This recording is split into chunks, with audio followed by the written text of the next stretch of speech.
The next round to be awarded is Miss Ecotourism.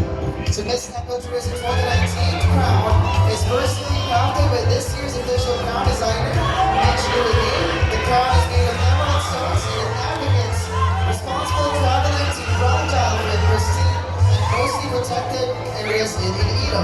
From educating the traveler, fostering respect for Ilonggo cultures, directly benefiting the economic and political empowerment of Ilonggo communities. The crown resembles biological and cultural diversity, touring unspoiled natural habitats, and the main attractions, local culture, flora, and fauna.